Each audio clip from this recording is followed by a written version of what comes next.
thank you. You dressed me, you clothed me, you washed the clothes today, you got the kids off to the bus, you know, you called and got Solomon's dentist appointment approved, all those things. I would not be able to do this if it were not for you. So thank you for being my partner in life.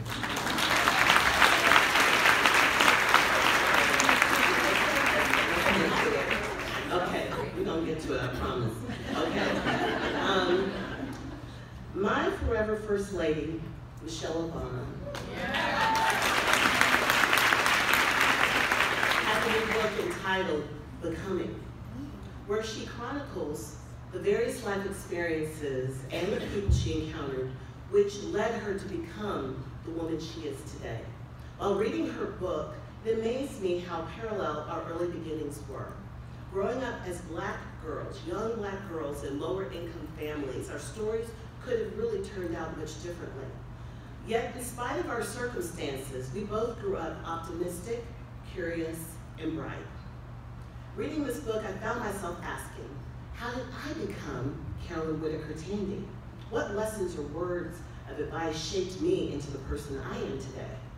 Yes, there was a fair amount of grace and mercy, Charlene, hard work and persistence, but there were also the wise women who fed my spirit, dispensed valuable advice, and helped me on my journey of self-discovery as a daughter, a mother, a wife, and a friend.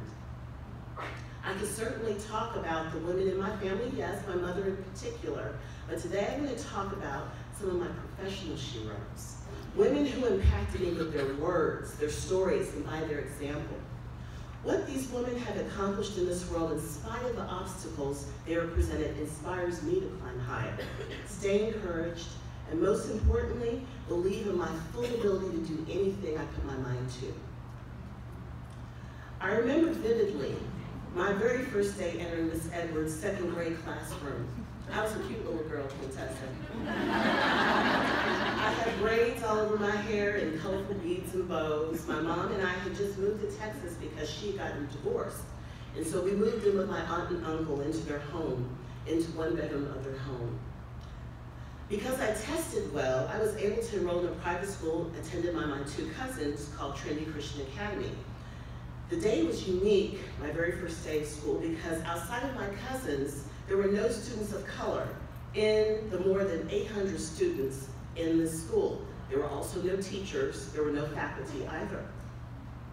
As I entered, I had about 20 sets of eyes glued to me, staring curiously, setting their hands and touching my hair, touching my skin. These kids were just overwhelmed with curiosity. Sure, they experienced my cousins of color, but they had figured out how to blend in. Showing up the only way I knew how was as a Black girl. Just as I was getting settled in, the teacher from the crossroom came to the classroom and said to my teacher boldly, "Oh, so now you're a zookeeper." It didn't take me long to understand not only the racist sarcasm behind her words, but also the coded norms of my new school.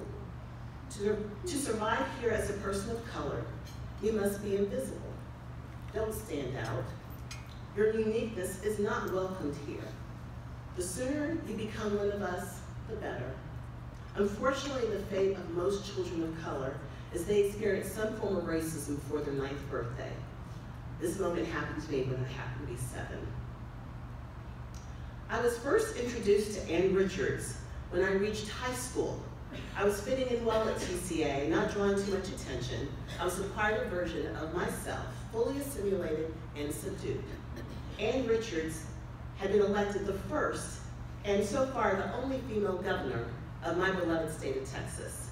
Can you imagine in the history book, she's still the only one to this day.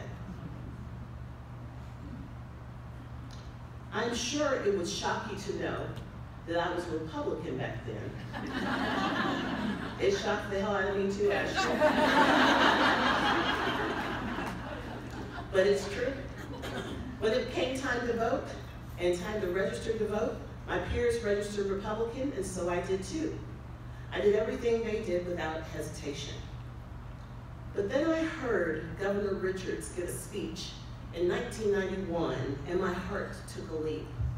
She talked about the children of our country needing fair and decent education. She talked about women being entitled to equal treatment and equal opportunity.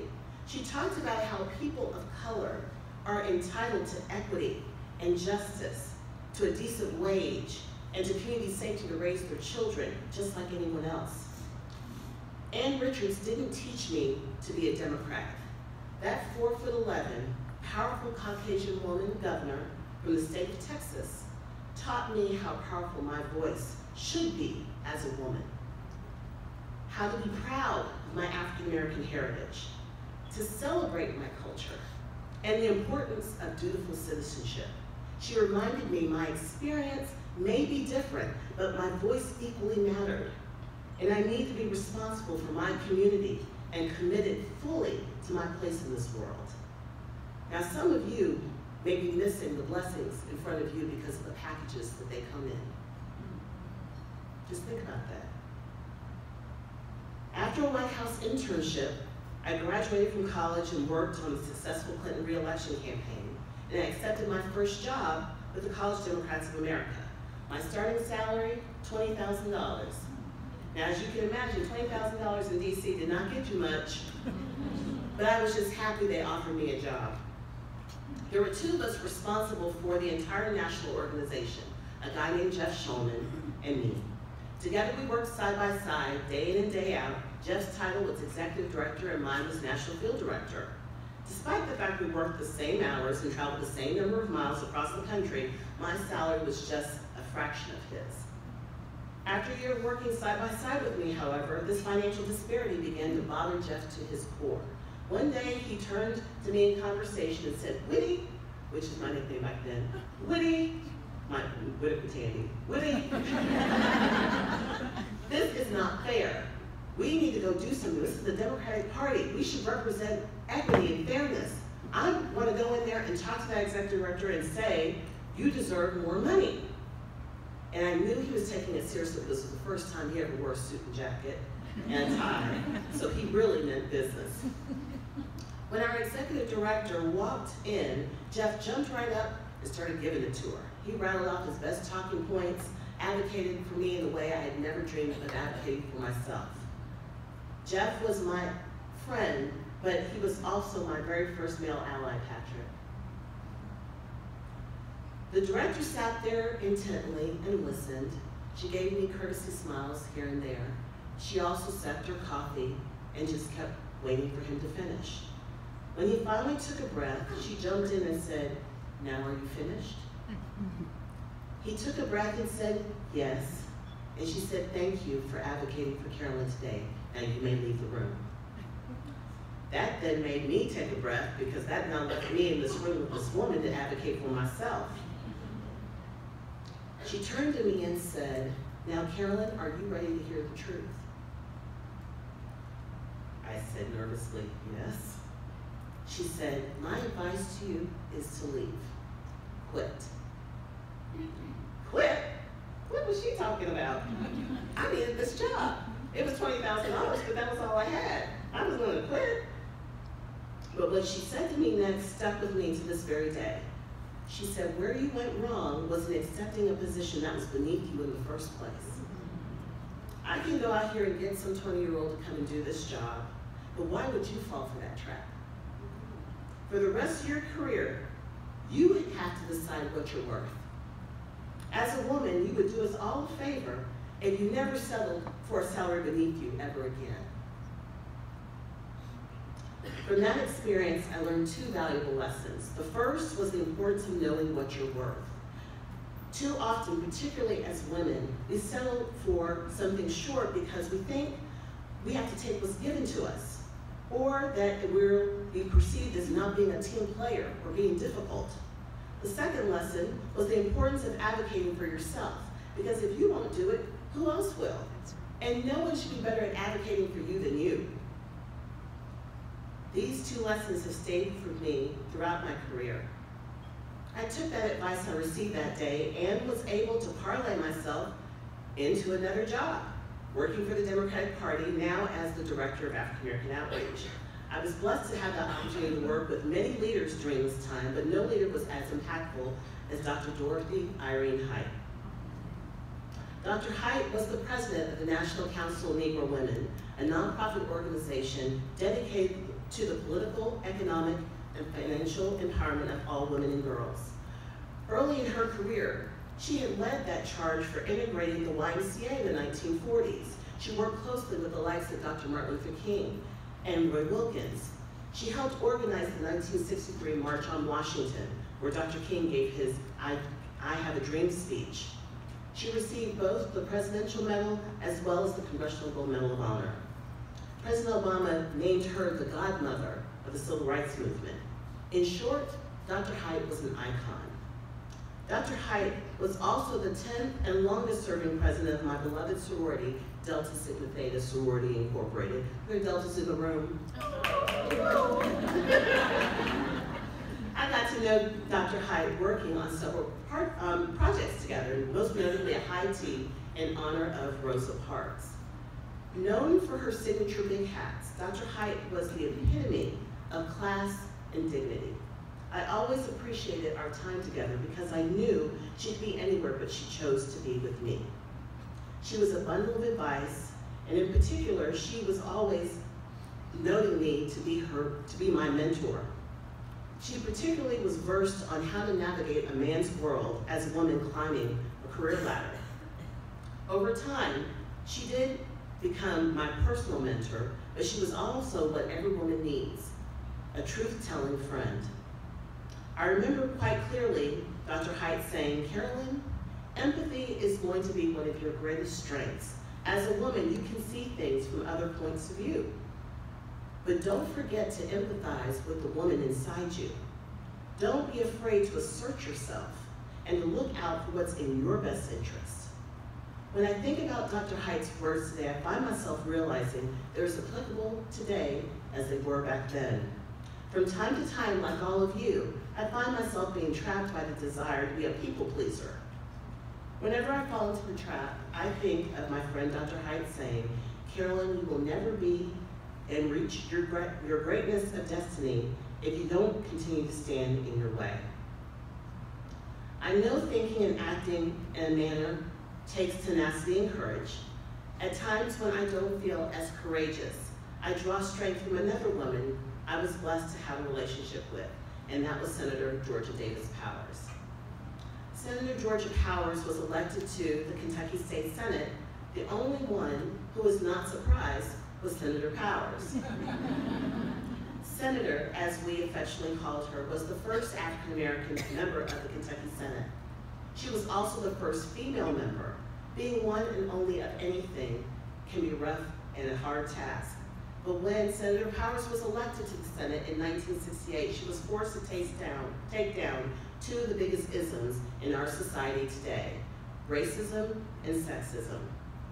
When Senator Powers began her service, Jim Crow laws were still prevalent, which means when she drove to Frankfurt for legislative sessions, she was not allowed to stay in the hotel. She had to go and talk to the Black families ahead of time and arrange for a place to stay.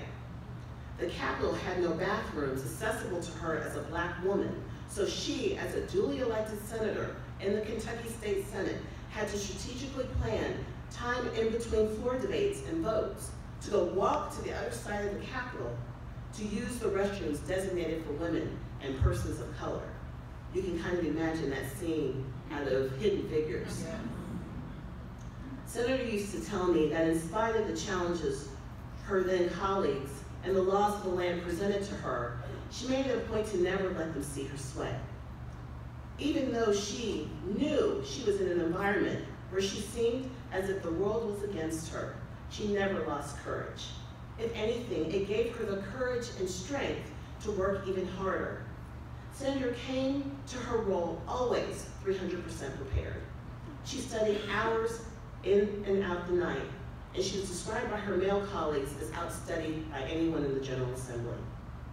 Senator Powers told me she believed she was successful because she never for a moment fell into the trap of believing she couldn't do it.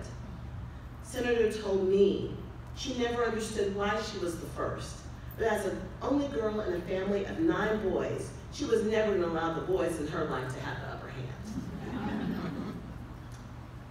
Being a career woman, a wife, a mother, and a daughter is very hard work. When I was in Congressman Yarmuth's office, I used to talk all the time about the normal grind of being a daughter of aging parents, and a wife and a mother in an active household, all while working and being involved in the community. I used to say to my female coworkers, "You are superwomen, but we are not superheroes." Now that I'm at Roadhouse, I've directed these proclamations towards my colleagues there, but secretly I'd have to tell you that I'm saying it for my own sake. I have to keep speaking over myself, Joanne, and remind myself, I'm not striving for perfection. Sometimes you have to just give yourself a break. If everything doesn't happen the way you intended, it's not the end of the world. At home, dating if the laundry just doesn't get done, it just doesn't get done. If nothing's thawed out, we can just go pick up something and not feel like we failed. Only in the movies and on TV can we find women who can be all things to all people all the time. I know that it seems that this journey we're on in life is a difficult one. At times it may seem as if you're out there all by yourself. I know I feel that way sometimes. But in those moments, I have to mentally take a break and realize that I'm not alone. It's the reasons events like this are so important, to give like-minded women the opportunity to connect and support each other. I've had so many wise women who are my sheroes, and they're in my midst today. And if you don't have one, you better go find yourself a posse of women for whom you can learn from, admire, and know that they'll have your back. Like Priscilla Johnson, who figuratively and literally gave me the shirt off her back. Or Tiara Kavanaugh Lane, who always checks in with me and sends me text messages, one mother and one wife and career woman to another. Or Kenya Magruder, who's my ride-or-die chick. She's always keeping me grounded and informed. You should have women in your circle who can see you succeeding in places beyond where you see yourself, like Sandra Frazier. When she was named Person of the Year by the philanthropic community, she literally could have asked anyone to speak on her behalf, but she chose me. Or like my Delta sisters, many of here who are here today, but in particular, at back table, Charlene, Janice, Vanta, Sharon, these amazing women exhibit for me the true meaning of sisterhood and belonging. Or my professional sheroes like Karen Williams, whose own wise woman's story I fell in love with last year at this breakfast. Or another one of my Delta sisters, Ashley Miller Anderson, whom if you haven't met or heard her story, she is a real life superhero and the embodiment of perseverance. Or my sisters in politics and government service, now also in diversity and inclusion, like Nicole and Kelly. It can be the most thankless of jobs with so much responsibility, yet in spite of the pressures, you come back every day, day in and day out, in service to our community. Or my own clan of women from Yarmuth for Congress, of whom we held tight together for more than 11 years. What would I have done without our text messages, bottles of wine, and dinners? And Brooke Pardue in particular, another amazing personal story of perseverance over challenges. Just as I reflected on some of my wise women in my professional life, ask yourself, who are the wise women in your inner circle? Do you surround yourself with women who uplift you, encourage you, defend you, and tell you the truth? What about your male allies? We definitely don't want to leave the men off the hook. Do you have a few good men who can confide in and know that you have their back when you're in and out of the room? And what about you? Are you becoming your own wise woman? Are you uplifting those around you? Who are you advocating for? Who are your mentors and mentees? Wouldn't it be beautiful if the next time we had a 100 Wise Women event, it sold out because we all brought someone with us? Wouldn't that be beautiful? Who are you missing from your circle? Are there wise women in your midst today you need to add to your circle? Who is reminding you to believe in yourself and have courage? Who is telling you to put yourself first, to act without hesitation, or don't be afraid to lead the way? Who is telling you you are worth it, to show up and be yourself and not to dim your light for anyone? Well, this wise woman just did. Let me end my remarks by beginning where I started, with Michelle Obama, who stated in her new book, "There is power in allowing yourself to be known and to be heard, in owning your own unique story, in using your authentic voice, and there is grace in being willing to know and hear others. This, for me, is how we become." Our journey is far from over, my wise women in the room. For me, my journey to become my true self and my authentic self is a continuous process. But I've been blessed to have many wise women with me along the way. And I hope that after today, you too can say you're on your way to becoming everything you intended to be. Thank you.